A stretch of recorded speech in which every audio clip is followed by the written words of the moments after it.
जाने भगवान शिव के जन्म से जुड़ा यह बड़ा रहस्य कैसे उत्पन्न हुए भोलेनाथ। दोस्तों वीडियो को बिना स्किप किए पूरा देखें और जाने भगवान शिव का जन्म कैसे हुआ। कहा जाता है कि भगवान शिव स्वयंभू है, जिसका अर्थ है कि वह मानव शरीर से पैदा नहीं हुए हैं। जब कुछ नहीं था तो भगवान शिव थे और सब कुछ नष्ट हो जाने के बाद भी उनका अस्तित्व रहेगा। सोमवार का दिन भगवान शिव को समर्पित है। ऐसे में कहा जाता है कि अगर सोमवार को भगवान शिव की सच्चे मन से पूजा की जाए तो सारे कष्टों से मुक्ति मिलती है और सभी मनोकामना पूरी होती है। शिव सदा अपने भक्तों पर कृपा बरसाते हैं। मान्यता है कि भगवान शिव को खुश करने के लिए सोमवार को सुबह उठकर स्नान करके भगवान शिव की आराधना करनी चाहिए। ऐसी मान्यता भी है कि इस दिन सच्चे मन से भोलेनाथ की पूजा करने से सभी मनोकामनाएं पूरी होती है। भगवान शिव को शंभु कहा जाता है, जिसका अर्थ है कि वह अजन्मा है, न आदि है और न अंत है। भोलेनाथ को अजन्मा और अविनाशी कहा जाता है। आइए जानते हैं उनके जन्म से जुड़ा रहस्य आखिर क्या है। त्रिदेवों में भगवान शंकर को महत्वपूर्ण स्थान प्राप्त है। भगवान ब्रह्मा सर्जनकर्ता, भगवान विष्णु संरक्षक और भगवान शिव विनाशक की भूमिका निभाते हैं।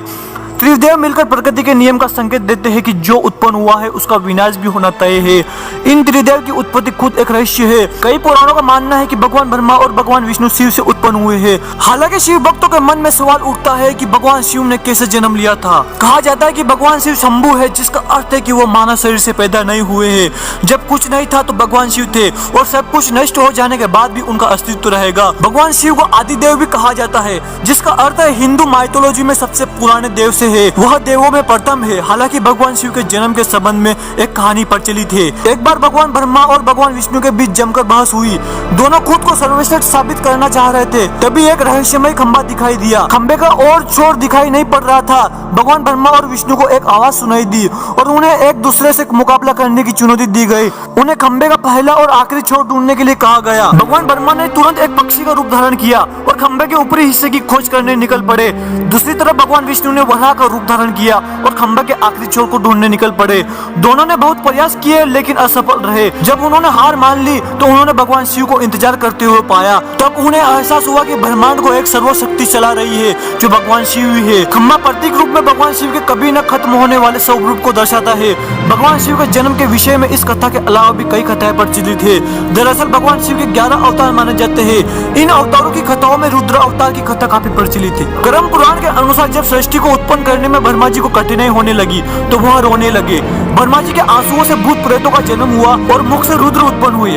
रुद्र भगवान शिव के अंश और भूत प्रेत उनके गण यानी सेवक माने जाते हैं। शिव पुराण के अनुसार एक बार जब भगवान शिव अपने टखने पर अमृत मल रहे थे तब उससे भगवान विष्णु पैदा हुए। जबकि विष्णु पुराण के अनुसार शिव भगवान विष्णु के माथे के तेज से उत्पन्न हुए बताए गए हैं। सहारक कहे जाने वाले भगवान शिव ने एक बार देवों की रक्षा करने हेतु जहर पी लिया था और नीलकंठ कहलाए। भगवान शिव अगर अपने भक्तों पर प्रसन्न हो जाए तो सारी मुरादें पूरी कर देते हैं। भगवान शिव की लिंग रूप में पूजा की जाती है। जटाधारी शिव शंकर को प्रसन्न करने में किसी भी मनुष्य को कठिनाइयों का सामना नहीं करना पड़ता है।